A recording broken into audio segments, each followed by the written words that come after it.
모아지실까요? 오늘 이제 우리 박세근 목사님 모시고 함께 말씀 들을 텐데요. 우리 웅산교회 담임이시고 또 제 선배이시고, 제가 부산에 와서 낯설어서 처음 우리 감신동물회 모임에 갔을 때 가장 따뜻하게 맞이해 주신 선배이기도 합니다. 특별히 우리 서순성 권사님의 귀한 핏줄이기도 하지만 하나님의 아들인 줄 믿습니다.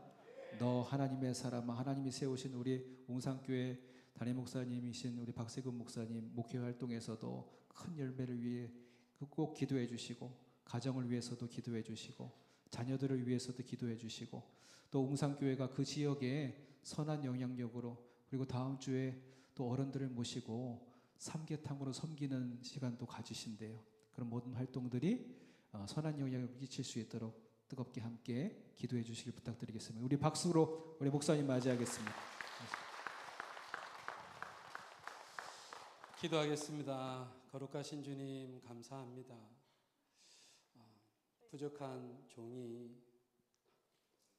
혼란스러운 시기에 주님을 알게 하시고 또 주님을 만나게 하신 장소에서 다시 한번 우리 성도님들을 뵙고 귀한 하나님의 말씀을 대언케 하심을 감사합니다.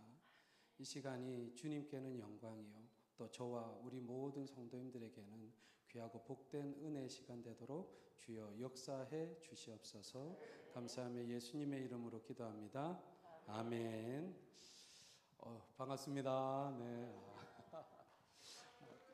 예, 감사합니다. 뭐 아무것도 한 거 없는데 박수 쳐주셔서 너무나도 감사합니다. 네.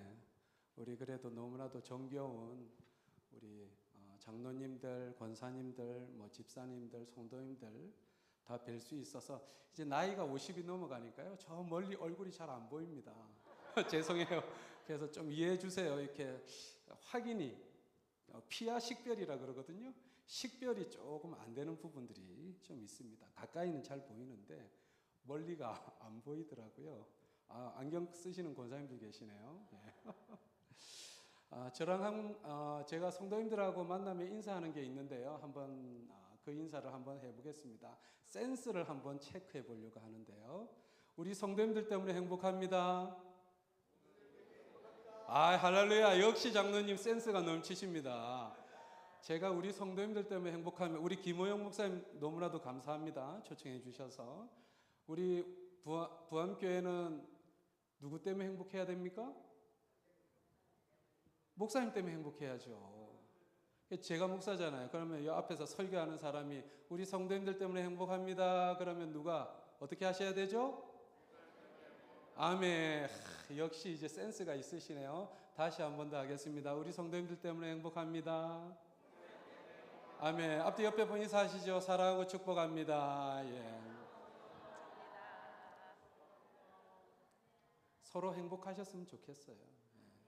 제가 뭐 양산에서 이렇게 교회 웅산교회를 섬기고 있지만 어떤 성도님들을 만나든 행복하게 신앙생활 하시고 행복한 삶을 목사님들 뿐만 아니라 행복한 삶을 살아가시는 분들을 보면요 도전이 되고요 왠지 기분이 뿌듯합니다. 그런데 교회 크고 작고 유무를 떠나가지고요 만났는데 항상 얼굴이 찌푸려져 있고 항상 불평불만이 가득 차 있을 수 없는 그러한 상황 속에 계신 분들을 만나면 저도 마음이 불편해요. 제가 해결해 줄 수 있는 건 아니지만 들을 수밖에 없잖아요. 그러면은 어려운 이야기를 듣다 보면 저도 마음이 참 쉽지는 않거든요. 그런데 하나님께서 이렇게 치유해 주시고 회복시켜 주시는 모습을 보면 얼마나 감사한지 모릅니다. 여러분, 사람의 인생은요 어디에 속해 있느냐가 상당히 중요한 것 같습니다. 우리 성도님들은 지금 부암교회에 속해 있으시죠? 네. 행복하시죠? 네. 김호영 목사님이 담임 목사님이라서 행복하시죠? 네. 또 23 여성교회 특성이 너무나도 멋져서 행복하시죠? 네. 우리 종탁 권사님이 아주 파워풀한 찬양을 하시는 모습이 너무나도 행복하시죠? 네. 그 옆에 이제 제 친구인 안신홍 권사님께서 또 보컬을 맡아주시고 하시니까 너무나도요 보는 것도 행복하고 듣는 것도 행복하고 이 자리에 있는 것도 제 입장에서는요 너무나도 행복한 시간입니다. 정말 천국에 있는 것 같아요. 할렐루야. 우리 성도님들이 상대방을 어떻게 대하느냐에 따라서요, 그것이 또 그 상대방이 천국을 누릴 수 있다는 사실입니다. 그 가정에서도 마찬가지고요, 교회에서도 마찬가지고요. 그래서 우리는 어려서부터 뭘 얘기하죠? 어려서부터 좋은 유치원 어른들이 보내려고 막 애쓰지 않습니까? 좋은 학교, 좋은 직장, 좋은 공동체에 속하기 위해서 많은 사람들이 노력합니다. 그리고 시간을 들이고 많은 투자를 합니다. 그러한 것들이 인생의 자랑거리가 되고 소위 세상의 성공 척도가 사실은 됩니다.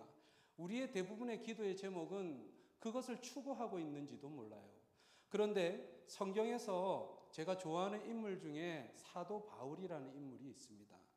이 사도 바울을 한번 살펴보면요, 그가 무엇을 중요시하며 살았는지를 살펴보면 무엇이 가치 있고 무엇이 의미 있는가를 우리가 생각해 볼 수 있습니다. 사도 바울이 거듭나기 전에는 어떠한 인생을 살았습니까? 유대교에서 성공한 인생, 젊은, 정말 실력 있는, 가말리엘 학파에 속해 있는 그러한 능력 있는 그러한 유능한 청년이었습니다. 그리고 종교 지도자가 되기를 원했을 겁니다. 아주 유능한. 그래서 소위 말해서 신앙으로는요, 열심을 다했던 사람입니다. 그 방법 중에 하나가 뭐냐면 기독교인들을 잡는 거예요. 체포하는 거예요. 그래서 기독교인들이 예수 믿지 못하게 하는 겁니다. 쉽게 말하면. 그래서 소위 말해서 바울이 어디까지 가냐 하면 이방 땅까지 갑니다. 여러분, 우리나라에서 무언가 잘못해가지고 잡는 거는 이해를 하는데 타국까지 가가지고 잡아온다는 것은 사실은 웬만한 열정 가지고는 쉽지 않은 일 아닙니까? 근데 사도 바울은요, 다메섹까지 원정을 떠나요. 이방 땅까지, 이국 땅까지. 누구를 잡으러요? 그리스도인들을 잡으려고요. 그리스도인들을 색출하고 포박해가지고 호송해 와가지고 또 신문하기 위해서, 종교 재판을 하기 위해서 그런 열심을 가졌던 사람입니다. 그러니까 성공의 척도가 무엇입니까? 열심을 다하죠. 세상에서 성공하기 위해서 열심을 다한 인물 중에 하나가 사도 바울입니다. 그런데 사도 바울이 다메섹으로 가는 도중에 누구를 만납니까? 예수님을 만나요. 예수님의 음성을 들어요. 바울이 다메섹으로 가는 중에 빛을 보는데 그 모든 사람, 바울과 함께 동행한 모든 사람들이 그 빛을 봅니다. 그런데 놀라운 것은요, 하나님의 음성은 바울만 듣습니다. 그래서 사도행전 9장 4절 5절 말씀을 보면 이렇게 이야기합니다. 땅에 엎드러져 들음에 소리가 있어 이르되 사울아 사울아 내가 어찌하여 나를 박해하느냐 하시거늘 대답하되 주여 누구시니이까 이르시되 나는 내가 박해하는 예수다라고 이야기합니다. 이 음성을 사도 바울이 듣습니다. 사실 사도 바울은 예수님과 연관이 없는 사람입니다. 예수님을 믿지도 않는 사람이에요. 그냥 예수 믿는 사람들을 잡는 사람인 겁니다. 그런데 하나님의 음성이 무엇이라고요?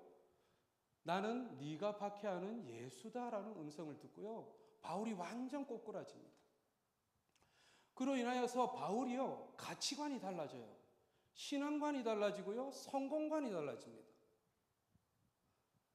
어떻게 달라집니까? 어떻게 이럴 수가 있습니까? 바울은 이러한 은혜를 통해서 예수를 박해하던 무리의 우두머리에서 예수를 믿고 따르는 사람, 심지어는요, 유대인으로부터 어떻게 해요? 핍박받는 사람이 되었습니다.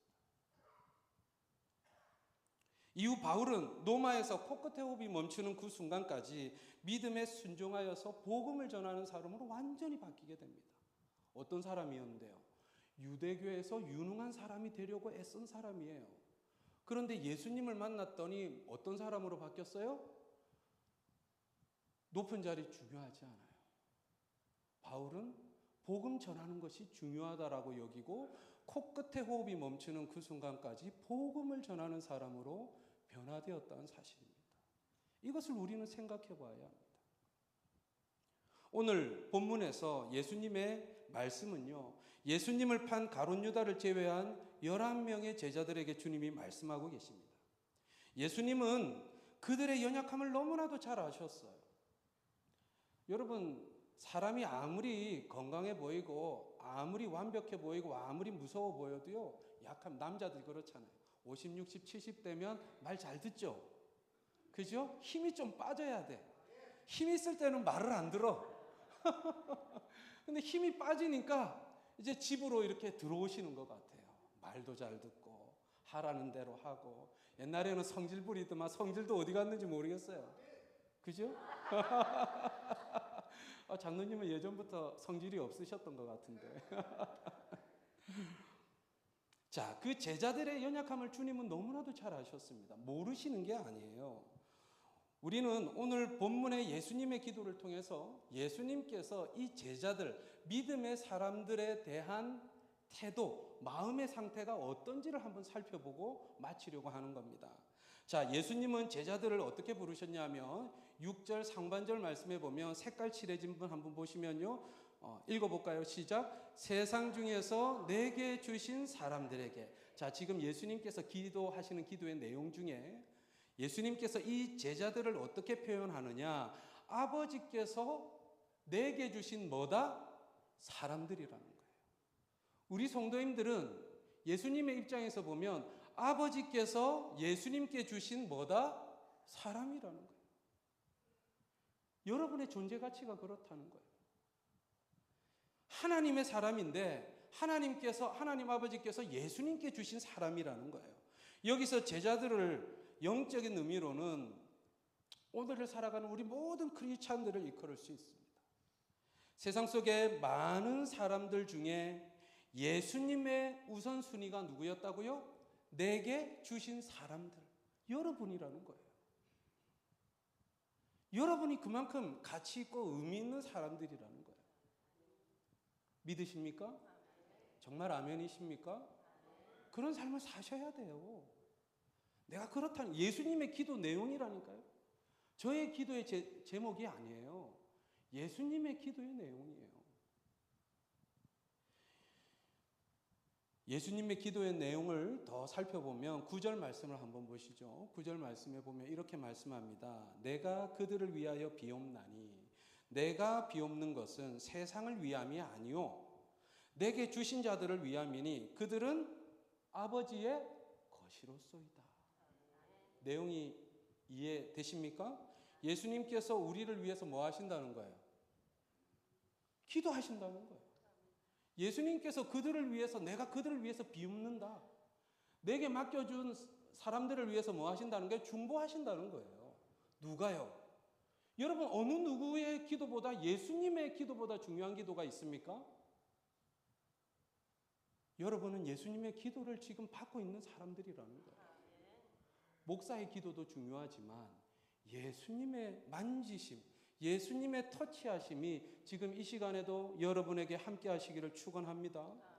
여러분 어떠한 상황과 형편에서든 우리가 예수님의 중보 기도의 대상이라는 걸 기억하셔야 돼요.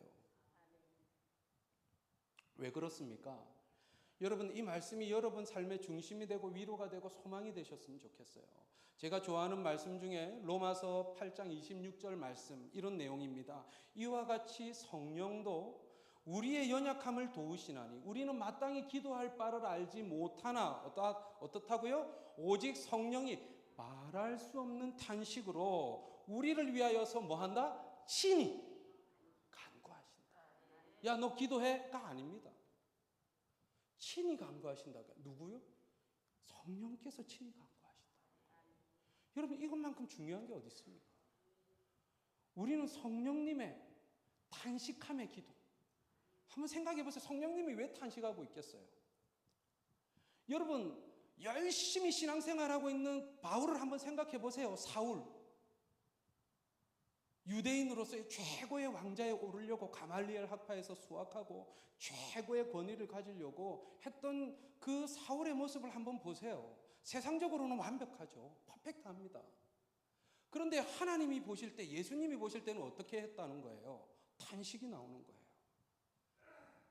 바울아, 그 길 아니야. 바울아, 그 모습 아니야. 바울아, 너 열심히 다 하는데 내가 원하는 열심 아니야. 주님이, 성령님이 탄식하고 있다는 거예요. 탄식. 혹 내 모습은 어떻다는 거예요? 열심히 신앙생활 하는 것 같아요. 내 입장에서. 열심히 섬기는 것 같아요, 내 입장에서. 그런데 성령께서 지금 탄식하고 계시다면, 말할 수 없는 탄식으로 성령께서 중보만 하고 계시다면, 여러분 그것만큼 안타까운 믿음, 안타까운 신앙이 어디 있겠습니까? 한번 생각해 보셨으면 좋겠어요. 여러분 기억하십시오. 예수님의 기도의 우선순위가 누굽니까? 여러분입니다. 할렐루야. 여러분이에요. 주눅들지 마세요. 없으면 없는 대로, 있으면 있는 대로, 배우면 배운 대로, 못 배우면 못 배운 대로. 예수님은 차별하지 않아요. 세상은 차별하지. 근데 우리가 세상 속에 살아가지만 왜 믿음 생활을 해요? 예수님은 차별하지 않습니다. 예수님은 끝까지 우리를 사랑하시는 분입니다. 예수님의 중보의 내용을 다시 한번 살펴보면 6절 중반절로 가면요, 내가 아버지의 이름을 나타내었나이다 라고 이야기하고 있습니다. 예수님께서 아버지의 이름을 나타냈다는 겁니다. 아버지의 이름을 나타냈다라는 말은 말 그대로 하나님을 뭐로 부른다고요? 아버지로 부른다는 거예요. 예수님만 하나님을 아버지로 부르는 게 아니라 누구도, 우리도 하나님을 아버지로 부를 수 있다는 겁니다. 할렐루야. 이것만큼 중요한 게 없어요. 여러분, 아버지의 이름에는 능력이 있습니다. 그 10대 청소년, 10대 중반 때인 그 다윗이요, 블레셋과의 전쟁에서 어떤 고백을 하는지 아십니까? 사무엘상 17장 45절 말씀 보면 다윗이 블레셋 사람에게 이르되 너는 칼과 창과 단창으로 내게 나오거니와 나는 만군의 여호와의 이름 곧 네가 모욕하는 이스라엘 군대의 하나님의 이름으로 내게 나아간다라고 선포하고 있습니다. 여러분 10대 청소년이 지금 골리앗이 몇 살인지 모르겠어요. 20대인지 30대인지. 그런데 키만 큰 것밖에 몰라. 그런데 이 10대 청소년이 성년을 향해서 뭐라고 외치는 거예요? 나는 하나님의 이름으로 나아간다는 거예요. 미성년자가 어른에게 나는 믿음으로 나아갑니다. 나는 예수님으로 나아갑니다. 나는 하나님으로 나아갑니다라고 선포한다는 겁니다. 생각해 봐야 된다는 거예요.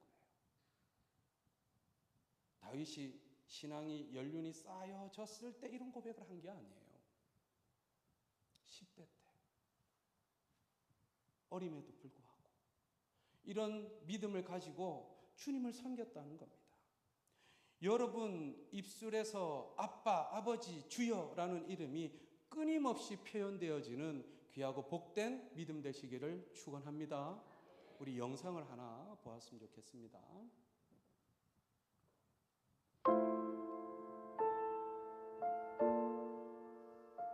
내가 살고 있는 것이 리무르, 티필드, 티밭이에요. 내가 지금 걸어가잖아요. 그러면 아래에서 이 꼬마들이 나를 올려다 봅니다. 우리 교회 주일학교 애들이에요. 그러니까 내가 선교사인지 알아요. 내 이름이 유니스니까 내 이름을 불러요. 아래에서 나를 올려다 보면서 내가 지나가면 이렇게 불러요. 유니스! 목이 터져라. 유니스! 막 이런데 얼마나 내 이름을 부르는지 나한테 아무것도 달라 그런 건 없어요. 그러나 내가 알아요. 얘네들 신발이 없어요. 맨발로 다니거든요.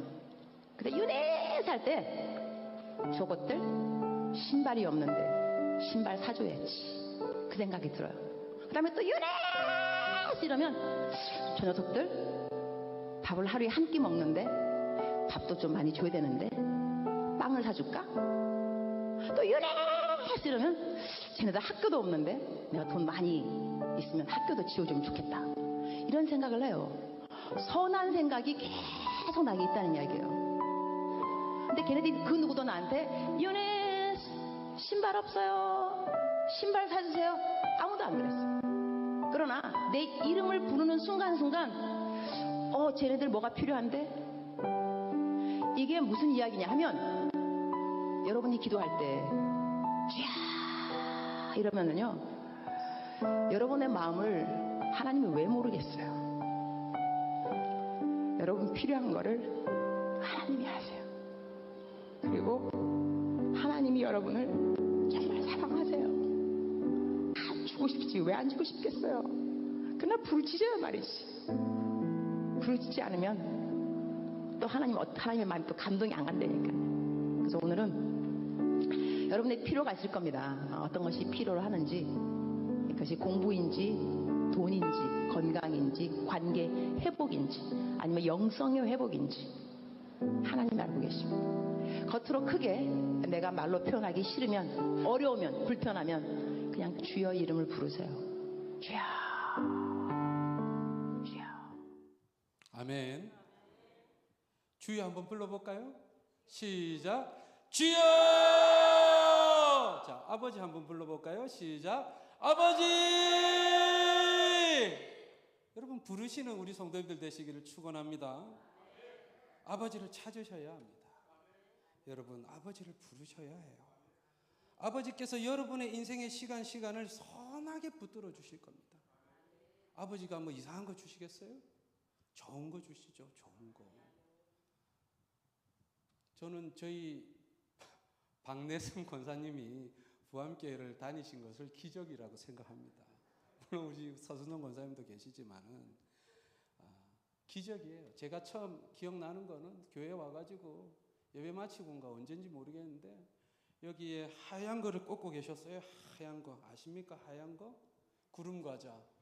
교회 오는데 여기 하얀 거 꽂고 오셔갖고 여기 저기 화장실 식당인가? 앞에 여기 교회 옆에서 구름과자를 드시려고 하셨나? 그 기억이 제가 있거든요. 예. 뭔지 모르시나요? 구름과자? 아시죠? 예. 그러셨던 분이에요. 근데 한 번은 제가 인천에서, 저 인천 내리교회에서 이제 전도사 사역을 하면서 이렇게 이제 간석 오거리 조그마한 신혼집에서 이제 살고 우리 진이를 이렇게 낳았는데 아버지가 담배를 많이 피실 때입니다. 구름과자를 많이 드실 때여가지고 제가 정확하게 기억이 안 나는데요. 뭐 얘기를 듣고 아는 거니까 진이를 보러 오셨는데 담배 냄새가 나니까 제가 거부했는지 저희 아내가 거부했는지 거부했던 것 같아요. 다. 근데 그게 충격이셨나 봐요. 그래가지고 놀라운 사실은 그 시간 이후로 담배를 끊으셨습니다. 뭐 때문에? 아이 안아보려고. 그 아이가 뭐라고? 아이 안아보려고요. 그리고 그 담배 매번 나가는 그 담배 사는 돈들이 있잖아요. 그걸로 아이 이름으로 적금을 넣어주신 거예요. 참, 그 아이가 뭐라고요. 그죠? 여러분, 존재 자체만으로 너무나 귀한 거예요. 우리 성도님들이 하나님 보시기에는요, 예수님 보시기에는요, 너무나도 귀한 겁니다. 또 저는 부암교회 출신이잖아요. 부암교회 제가 고등학교 때 와가지고요, 정말 그 다듬어지지 않은 그 어눌한 그 시절부터 와가지고 지금에까지 부암교회를 쫙 지켜보면요, 얼마나 산전수전 공중전 다 겪으셨어요. 정말 지금 끝까지 남아있고 이 자리를 지키고 또 이 자리에서 기도하시는 우리 성도님들 너무나도 사랑하고 축복하고 존경합니다. 너무나도 감사를 드려요. 저는 또 고등학교 때 시절에 우리 백순기 권사님 매 기도 자리에서 무슨 일만 있으면은 기도의 자리에 교회 항상 젊은 그 10대 청소년과 청년 시기를 보낸 저의 기억 속에는요, 아하, 기도하는 권사님이 계시구나. 여러분, 딴 거 못 하셔도 돼요. 못 하시면 기도는 하실 수 있잖아요. 교회에서 죽치고 자리 잡고 기도하시면 되잖아요. 그것만큼 의미 있고 가치 있는 게 어디 있습니까? 기억한다니까요. 누군가는 그거를 은혜로 여겨요. 누군가는 그것을 기억해요. 그리고 목회자가 되었잖아요. 하나님이 역사하십니다. 하나님이 인도하십니다. 그 인도하심 속에 승리하시는 우리 성도님들 되시기를 축원합니다. 우리를 위해서 예수님께서 중보하시는데요. 그 중보의 기도의 내용을 조금만 더 살펴보면 6절 마지막 절 말씀에 보면 이렇습니다. 그들은 아버지의 말씀을 지키었나이다 라고 이야기합니다. 여러분, 예수님은요, 예수님에게 주신 사람들이 아버지의 말씀을 잘 지키고 있음을 기도하고 계시는 겁니다. 그러면 우리의 신앙의 목표, 목적 무엇이 되어야 합니까? 아버지의 말씀을 지키며 살아가는 겁니다. 말씀대로 사시면 돼요. 쉽지는 않습니다. 신앙의 최우선 순위는 아버지의 말씀을 지키는 건데요. 십계명을 잘 못 외우시겠죠. 그러면 두 가지만 기억하시면 됩니다. 마태복음에 이렇게 말씀하죠. 예수께서 이르시되 내 마음을 다하고 목숨을 다하고 뜻을 다하여 주 너의 하나님을 뭐하라? 사랑하라. 하나님 사랑하라는 거죠. 그리고 둘째 되는 계명이 무엇입니까? 그와 같으니 내 이웃을 내 자신과 같이 사랑하라라는 겁니다. 시작도 사랑이요, 마지막도 사랑이라는 겁니다. 우린 사랑 없이 살아갈 수 없어요. 사랑만이 우리를 살게 합니다. 그러하기에 하나님을 사랑하시고 이웃을 사랑하시는 우리 성도님들 되셨으면 좋겠습니다. 또 11절 말씀을 한번 보시죠. 나는 세상에 더 있지 아니하오나 그들은 세상에 있사옵고 나는 아버지께로 가옵나니 거룩하신 아버지여 내게 주신 아버지의 이름으로 그들을 보전하사. 야, 이 말씀을 읽는데요 너무나도 감사하더라고요. 예수님의 기도의 제목인데요. 내게 주신 아버지의 이름으로 그들을 보전하여 주시옵소서. 여러분은, 예수님은요 기도하시면서 제자들, 믿음의 사람들의 그 믿음을 지켜달라고 기도하고 계시는 거예요. 여러분, 예수님의 기도를 받는 우리가 기억할 것은 우리 또한 예수님처럼 중보하는 삶을 살아야 한다는 겁니다. 몇 시간을 기도하십니까?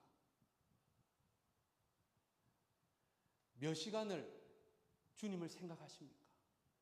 24시간 중에 주님 손잡고 함께 동행하는 시간은 몇 시간이나 되십니까? 주님을 생각하는 시간은 몇 시간이나 되세요? 뭐 꼭 어떤 시간을 채워야 성취된다? 그 얘기를 하는 게 아닙니다.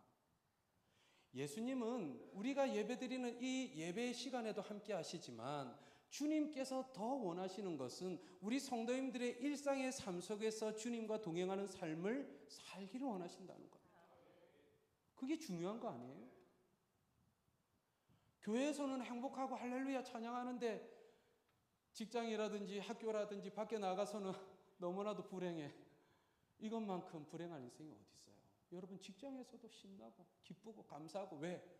예수님이 기도하시는, 예수님의 기도를 받는 존재라니까요. 내가 세상적으로는 능력이 조금 부족할 수도 있잖아요. 느릴 수도 있잖아요. 성장이 더딜 수도 있잖아요. 그럼에도 불구하고 중요한 건 뭐야? 예수님이 나를 사랑하시는 겁니다. 그것만큼 없어요. 부모가 자녀를 위해서 기도해야 되겠죠. 그럼 자녀들은 부모를 위해서 당연히 기도해야 되겠죠.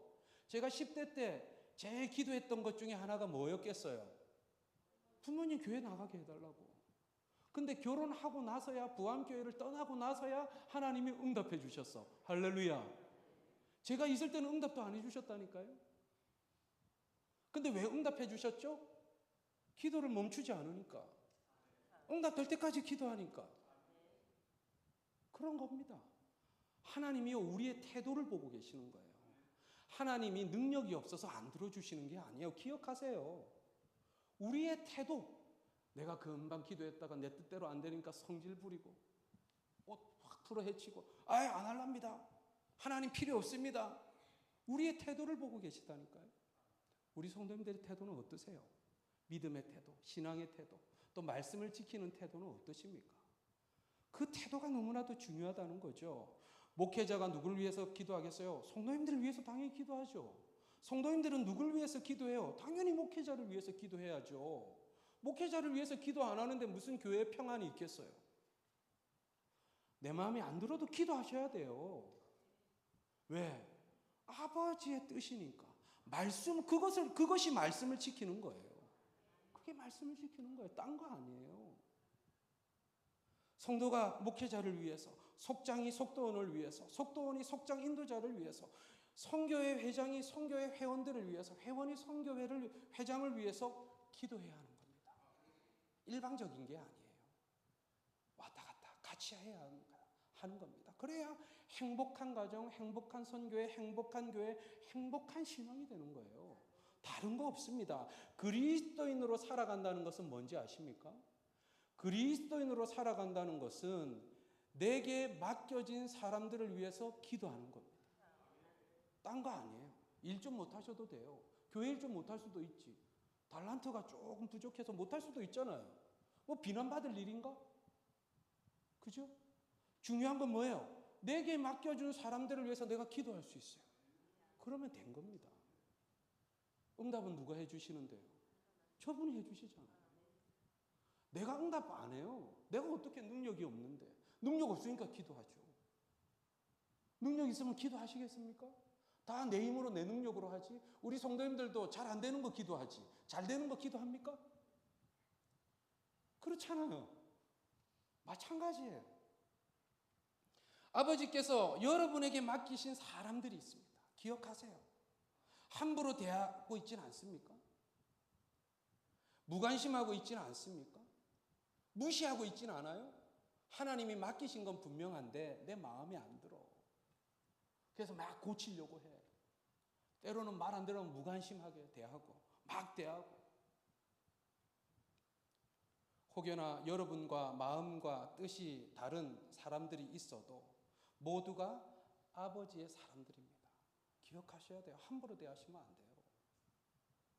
아버지의 사람들이기 때문에 지속적으로 중보해 주셔야 합니다. 중보해 주세요. 여러분, 하나님께서 주신 여러분에게 맡기신 사명입니다. 사명. 목회의 길을 걷는 것만이 사명이 아니에요. 내게 맡겨주신 사람들을 위해서 기도하는 것이 사명이라는 겁니다. 예수님께서 이 땅에 오신 이유는 뭡니까?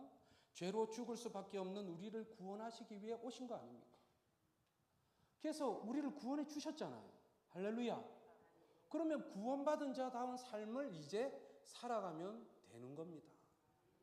여러분, 내가 열심히 해서 뭔가 대가를 얻었어. 그러면 그거는요, 수고의 대가예요. 그거를 은혜라고 하지 않습니다. 내가 열심을 다해가지고 교회에서든 뭐든 뭔가 성취를 했어요. 그것은 은혜가 아니에요. 내가 열심히 해서 얻은 거잖아요. 한 달 동안 일해서 받은 월급을 은혜라고 얘기합니까? 얘기하지 않습니다. 은혜는 뭐예요? 받을 가치도 없음에도 불구하고 내게 주어진 게 있다니까요. 그게 은혜예요. 그게 저에게는 부모님이고, 그게 저에게는 우리 아내, 가족, 우리 아들 데리고 왔는데요. 우리 자녀들이고요. 그게 저에게는 은혜예요. 제가 뭐라고? 아무 능력도 없고, 아무 힘도 없고, 아무 세상적으로는 가치도 없는 인생을 살아갔음에도 불구하고 하나님께서 은혜를 베풀어 주셨어요. 값없는 하나님의 은혜라고 얘기하는 겁니다. 여러분, 그 은혜를 발견하셔야 돼요. 그래야 내게 맡겨주신 사람들을 위해서 기분 나빠도 기도할 수 있는 겁니다. 성질이 나도 기도할 수 있는 겁니다. 힘들어도 기도할 수 있는 거예요. 그러한 것에 주님의 평강의 은혜가 넘치게 됩니다. 여러분, 누가 제일 평강의 은혜를 누리고 맛보겠어요? 기도하는 사람. 마음이 힘들고 어렵고 괴롭지만 그래도 포기하지 않고 기도하는 사람. 왜 그렇습니까? 기억하셔야 돼요. 저와 여러분은 예수님의 목숨값으로 새 생명 얻은 사람들이기 때문입니다. 다른 거 아니에요. 이거 아니면 예수 믿을 필요가 없죠. 그런데 예수님의 목숨값으로 내 생명을 얻었다니까요. 이것만큼 중요한 게 어디 있습니까? 한 주간의 삶도 내가 예수님의 사람임을 기억하십시오. 내가 예수님의 기도를 받고 있고 성령님의 말할 수 없는 탄식의 기도를 받고 있는 사람이라는 것을 기억하십시오. 아버지께서 내게 주신 사람들이 있습니다. 그들을 위해서 예수님처럼 성령님처럼 꼭 중보하십시오. 그것이 여러분들이 행복한 믿음의 삶을 살 수 있는 비결입니다. 진정으로 아버지께서 내게 원하시는 것은요, 세상 속에서의 잘남이 아닙니다. 세상에는요, 잘난 사람 너무 많습니다. 우리가 아버지의 말씀에 순종하며 내게 주신 사람들을 위해서 기도하는 일, 그것이 아버지께서 원하시고 아버지께서 기뻐하시는 일이라는 사실을 기억하시고 남은 시간도 항상 승리하시는 복된 믿음의 인생, 믿음의 삶이 되시기를 축원합니다. 기도하겠습니다. 거룩하신 주님 감사합니다. 내게 주신 하나님 사람들이 있습니다.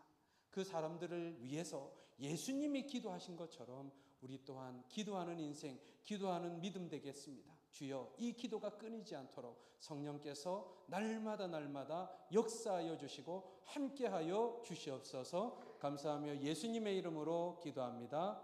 아멘.